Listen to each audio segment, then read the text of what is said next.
Welcome to A Spot of Poetry, featuring outstanding poetry written by outstanding poets. I'm your host, Joe Pizzo. Let's begin with some background on our featured poet. This poet is from our modern era today. She became the first Youth Poet Laureate of the United States in 2017. She attends Harvard University, where she studies sociology and Spanish, and her website notes that she is known as the next great figure of poetry in the United States. She seems to favor a rhythmic style that relies on internal rhyme, pacing, and a bit of rap as well. Her poems tell well-crafted stories with social significance. This young woman is much more than a poet. She is an activist and a leader looking to create positive social change. She has, in fact, accomplished a great deal in a short amount of time. Born in Los Angeles, she served as the Youth Poet Laureate of LA and later the West. She has published a poetry book entitled The One for Whom Food is Not Enough. She is founded and serves as the executive director of One Pen, One Page. This organization promotes literacy through free creative writing programming for underserved youth. She has been a Her Lead Fellow in both Washington, D.C. and London, England. This organization recognizes the power of collaborative leadership that looks for opportunities to pay it forward.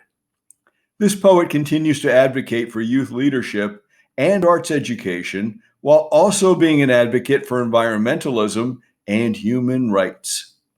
Her list of media appearances include The Today Show, MTV, Essence's Woke 100 list, and more. She has been selected from over 20,000 applicants to contribute to the New York Times newsletter, The Edit, that targets its content to college students and recent graduates.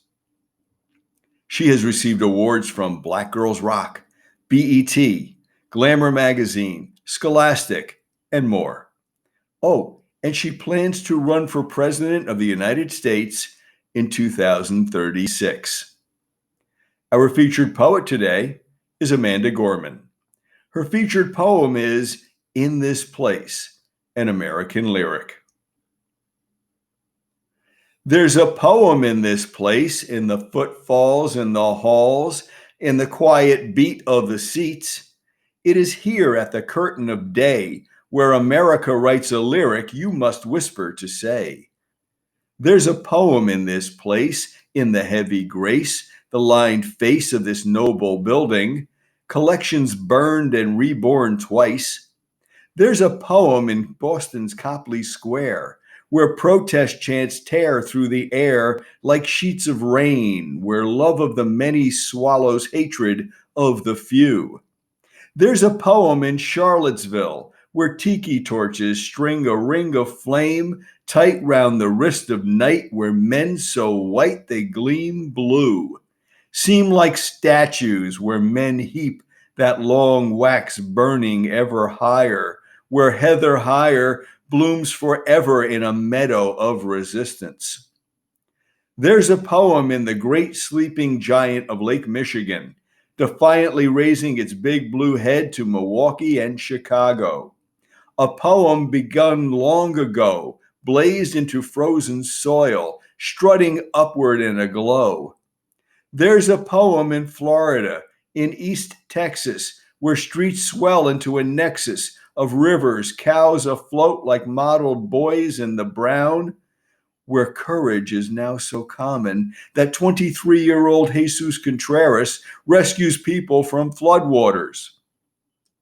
There's a poem in Los Angeles, yawning wide as the Pacific tide, where a single mother swelters in a windowless classroom, teaching Black and brown students in Watts to spell out their thoughts so her daughter might write this poem for you. There's a lyric in California where thousands of students march for blocks, undocumented and unafraid, where my friend Rosa finds the power to blossom in deadlock, her spirit the bedrock of her community.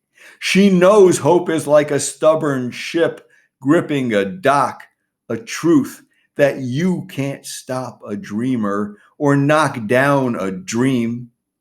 How could this not be her city? Su nacion, our country, our America, our American lyric to write. A poem by the people, the poor, the Protestant, the Muslim, the Jew, the native, the immigrant, the black, the brown, the blind, the brave, the undocumented and undeterred, the woman, the man, the non binary, the white, the trans, the ally to all of the above and more. Tyrants fear the poet. Now that we know it, we can't blow it. We owe it to show it, not slow it, although it hurts to sow it when the world skirts below it. Hope. We must bestow it like a wick in the poet so it can grow, lit, bringing with it stories to rewrite. The story of a Texas city depleted but not defeated, a history written that need not be repeated, a nation composed but not yet completed. There's a poem in this place, a poem in America, a poet in every American who rewrites this nation, who tells a story worthy of being told on this minnow of an earth, to breathe hope into a palimpsest of time. A poet in every American who sees that our poem penned does not mean our poems end. There's a place where this poem dwells. It is here. It is now in the yellow song of dawn's bell where we write an American lyric we are just beginning to tell. Thank you for joining me to share In This Place, an American lyric by Amanda Gorman.